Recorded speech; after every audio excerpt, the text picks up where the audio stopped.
जरा सोचिए आप कि आपका 100 रुपया आपके बैंक अकाउंट में रखा हुआ है, आप सेविंग बैंक अकाउंट में रखे हुए हैं, और जैसे ही 1 साल बाद आप उस पैसे को देखने के लिए जाते हैं अकाउंट बैलेंस, तो वो हो जाता है 93 रुपया या 94 रुपया। आप सोचेंगे वो पैसा गया कहाँ, या उसको छोड़िए, बैंक में भी मत रखिए, आपको डाउट लगता है कोई चोरी कर लेता है, लेकिन आप अपने घर में 100 रुपये को रख लीजिए, आप अपने तिजोरी में बंद करके रखते हैं, और जैसे ही 1 साल बाद, ठीक 1 साल बाद उस तिजोरी को खोलते हैं और उसमें जो है 94 रुपया बचा हुआ रहे, बाकी 6 रुपया गायब हो जाए या 5 रुपया गायब हो जाए, तो आप जरा सोचेंगे कि यार इस पैसे को चुराया किसने, किसने चुराया। अब आप सोचेंगे ऐसा कैसे हो सकता है, कौन चुरा लेगा, ताला बंद है, कोई नहीं चुरा पाएगा। लेकिन एग्जैक्टली यही चीज हो रहा है आपके साथ, और आपके साथ ही नहीं हो रहा है, हम सभी के साथ हो रहा है कि अगर आप पैसे को आप अपने तिजोरी में या आपके पास जो भी पैसा रखा हुआ है उसको आप अपने बैंक अकाउंट में, सेविंग बैंक अकाउंट में रखते हैं, मतलब आपके साथ एग्जैक्टली यही हो रहा है। लेकिन आपको पता नहीं चल रहा है कि आखिर इसको चुरा कौन रहा है। इसको चुरा रहा है अपने देश का महंगाई, इन्फ्लेशन।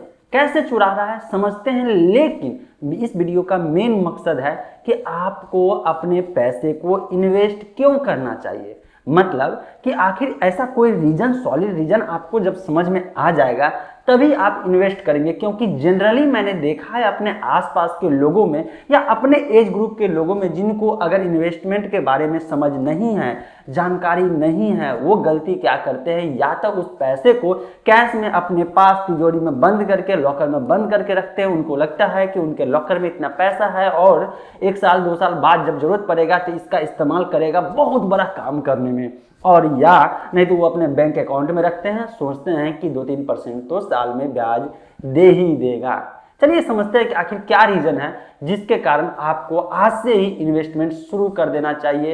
एकदम सॉलिड जानकारी आपको मिलेगा।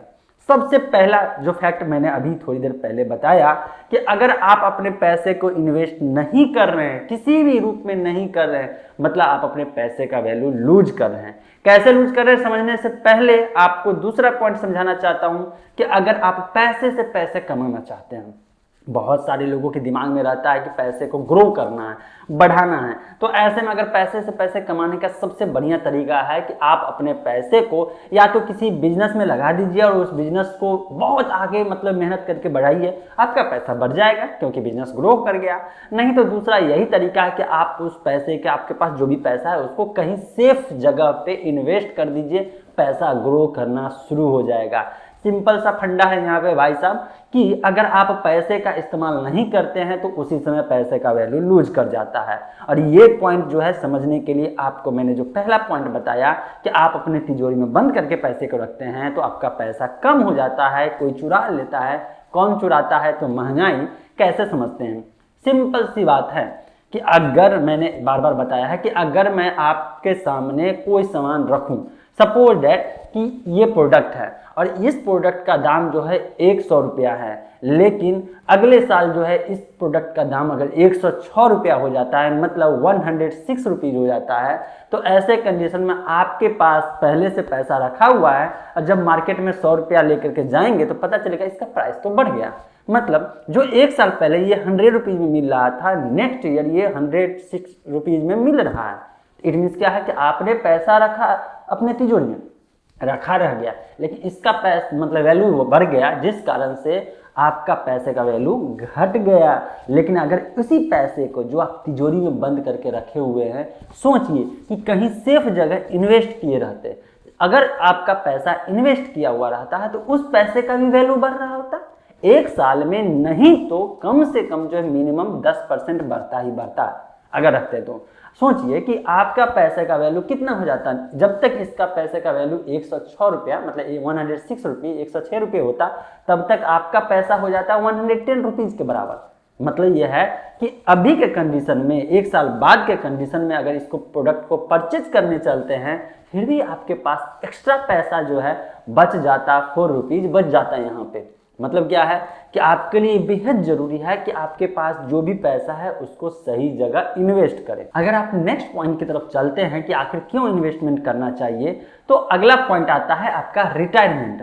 मतलब ये होता है कि जैसे सुनते होइएगा कोई कहीं जॉब कर रहा है, अच्छे पोजीशन पे है, और जब वो रिटायर किया तो उसको बहुत सारे पैसे मिला। सुनते हैं ना कि मतलब वो पर्सन है, वो रिटायर किया, इतना पैसा है, इसके बाद वो ये काम किया।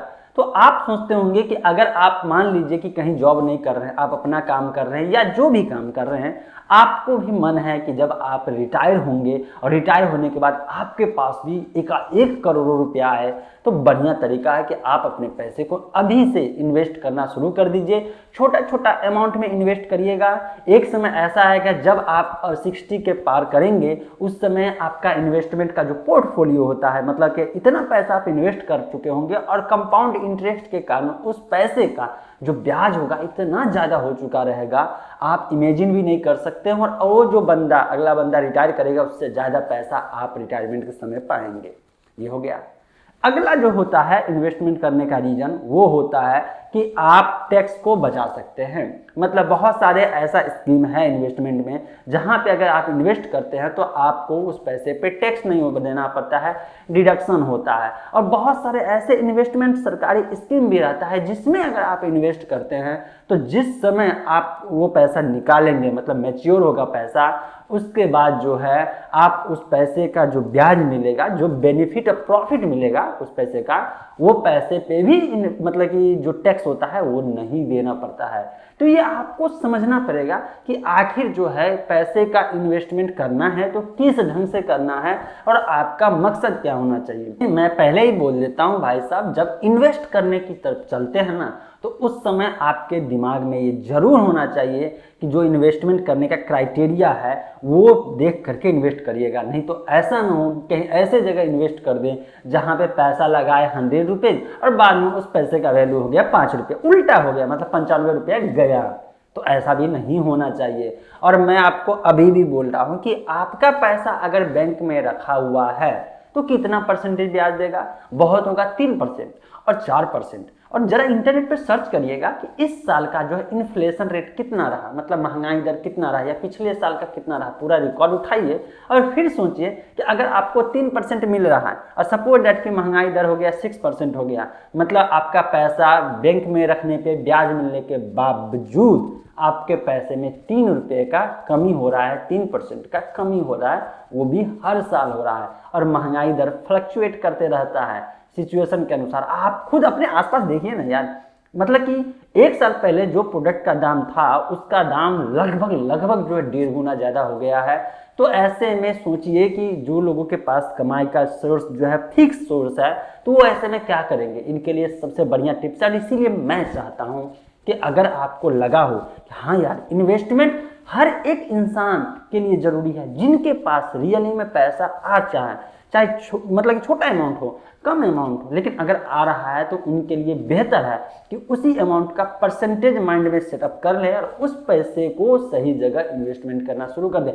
मैं इन्वेस्टमेंट से रिलेटेड ऑलरेडी एक वीडियो बना चुका हूं जिसमें मैंने बताया है कि आपको इन्वेस्ट कहाँ करना चाहिए और सबसे ज़्यादा प्रॉफिट चाहिए आपको जो है साल में। देखिए जनरली मैंने देखा है लोगों में सोचता है कि ब्याज पर मैं पैसा दे देता हूं, लेकिन वहां पे ब्याज पहले जो देते हैं दूसरे को पैसा बहुत ज़्यादा रिस्क रहता है। मतलब आपको पैसा रिटर्न देगा या नहीं देगा, मूलधन भी देगा या नहीं देगा, ऑन रिकॉर्डेड आप कुछ करते नहीं है, एग्रीमेंट आप करते नहीं है। तो ऐसे में बढ़िया तरीका है कि जो लीगल प्रोसेस होता है, सही तरीका कानूनी रूप से वैध है, उस मेथड से आप इन्वेस्ट करें। और वो जानना है, नीचे वीडियो के नीचे डिस्क्रिप्शन में लिंक है ना, उसको देख जरूर लीजिएगा। और इस वीडियो को शेयर करिए दूसरों के साथ, क्योंकि उनके लिए जरूरी है कि वो भी समझ सके कि इन्वेस्टमेंट बहुत इंपॉर्टेंट चीज हो चुका है। बढ़िया लगे तो लाइक करके जाइएगा। मिलते हैं फ्रेश और अपडेटेड के साथ।